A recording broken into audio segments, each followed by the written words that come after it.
Agora a opinião, participação de Vera Magalhães no Jornal da Manhã, na edição desta sexta-feira. Bom dia, Vera. Bom dia, Thiago, para todos vocês aí no nosso estúdio, para quem nos ouve e nos assiste nessa sexta. Ô Vera, não tem como fugir desse assunto, essa ação da Polícia Federal, autorizada pelo Supremo, sobre o líder do governo no Senado, Fernando Bezerra Coelho. Isso abre uma nova crise entre o Planalto e a Polícia Federal, Vera Magalhães?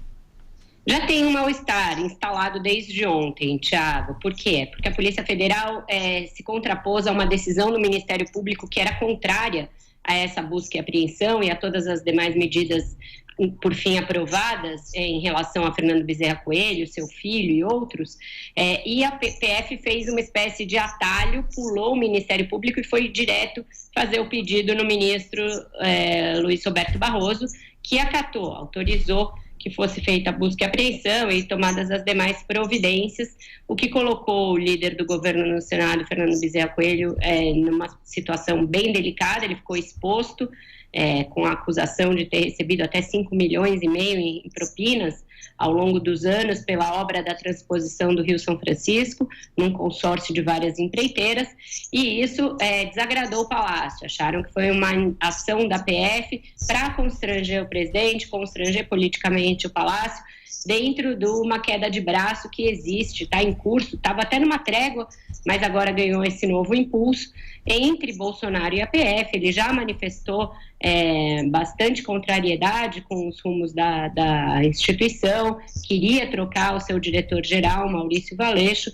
mas segurou esse ímpeto para não caracterizar que havia uma divisão entre ele e o ministro Sérgio Moro, não intensificar as críticas à ala mais defensora da Lava Jato, que é sua eleitora, nas redes sociais, e deixar a poeira baixar um pouquinho depois da lei de abuso de autoridade, depois da operação para abafar a CPI da Lava Toga, que pegou bastante mal na base bolsonarista mais aguerrida, mas essa ação para cima de Fernando Bezerra Coelho foi vista como um ato ousado da PF e uma tentativa de medir forças. Isso pode, sim, levar a uma consequência, que o presidente volte a cogitar a troca de Maurício Valeixo e outras mudanças na PF, e que haja novos embates entre ele e o ministro Sérgio Moro. Eles se encontraram ontem fora da agenda.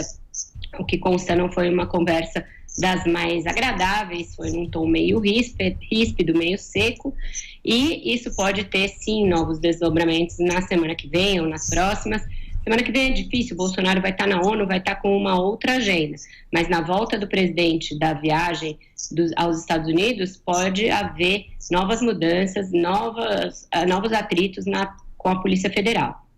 Agora, Vera, uma outra questão, que é a seguinte: esse incidente envolvendo Bezerra Coelho expõe, de uma certa maneira, uma contradição do presidente Jair Bolsonaro. Ao mesmo tempo em que ele faz o discurso sobre a nova política, ele recorre às velhas raposas para articulação. Inclusive, os jornais trazem fotos do senador hoje ao lado de Dilma Rousseff. Existe uma confusão no entorno do presidente, com alas puxando cada uma para um lado, Vera? Existe, isso não é novo. Desde o início do governo você tem uma ala mais ideológica no Palácio do Planalto, que é essa que sempre puxou para o discurso da nova política, da ruptura com velhas práticas, de fazer um governo com uma chamada ala anti-establishment, como se isso fosse assim tão simples, né? Uma vez que o governo e establishment são quase sinônimos, são interrelacionados e se retroalimentam. Então tem essa ala, que é uma ala que teve importância na campanha, fez com que a narrativa de um Bolsonaro moralista, adepto de novas práticas na política, queria acabar com a mamata, etc., colasse em uma parcela da população. E sempre houve uma outra ala mais pragmática, representada pelos militares, pelo finado ali no governo Gustavo Bebiano e outros, que tentava puxar o governo para uma composição com a política, para a necessidade de se institucionalizar e de mostrar que uma coisa é discurso de campanha e outra de governo. Isso continua vivo dentro do Palácio do Planalto e operando ali sobre o presidente, uma disputa por ascendência em relação ao presidente, né? Hoje, os dois principais jornais aqui de São Paulo, a Folha e o Estadão, trazem reportagens muito parecidas, classificando esse entorno mais ideológico do presidente, ora como gabinete do ódio, que é como aparece no Estadão, ora como gabinete da raiva, que é como a Folha classifica. Na verdade, trata-se do mesmo grupo de pessoas, um grupo de assessores que veio da campanha, tinha trabalhado no gabinete do vereador Carlos Bolsonaro, foi para a campanha e de lá diretamente para o Palácio do Planalto cuidar das redes sociais, que tem muita ascendência sobre Bolsonaro.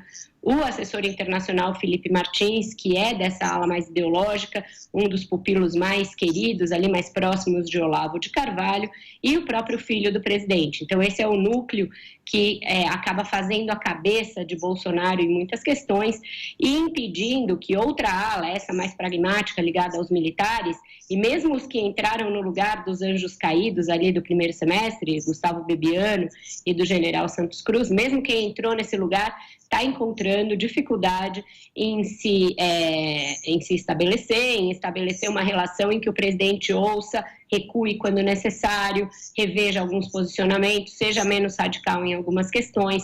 Então, agora com o Fernando Bezerra Coelho na frigideira, essas duas alas deverão entrar em conflito no aconselhamento ao Bolsonaro sobre o que fazer. Ele vai bancar o seu líder, mesmo com toda essa situação, ou ele vai jogá-lo ao mar em nome do discurso da nova política de resgate das práticas. Isso não está claro e o próprio governo tem sido muito ambíguo quando se vê diante de situações dessa natureza. Tiago, ele tem lá o ministro do Turismo, Marcelo Álvaro Antônio, que está sangrando desde o início do ano com denúncias de ter patrocinado a existência de um laranjal no PSL de Minas Gerais na campanha e ainda assim continua ministro, alguém que é próximo do Bolsonaro desde que ambos eram deputados federais do Baixo Clero. Então, o Bolsonaro demonstra não ter muita facilidade de jogar companheiros ao mar, seja os antigos, como Marcelo Álvaro Antônio, seja os novos, como Fernando Bezerra Coelho. A gente vai precisar acompanhar os próximos passos para ver o que vai prevalecer na decisão do presidente. Vera Magalhães, estaremos te ouvindo e te assistindo na programação da Jovem Pan nesta sexta-feira. Bom dia de trabalho. Ótimo dia para vocês e até segunda-feira.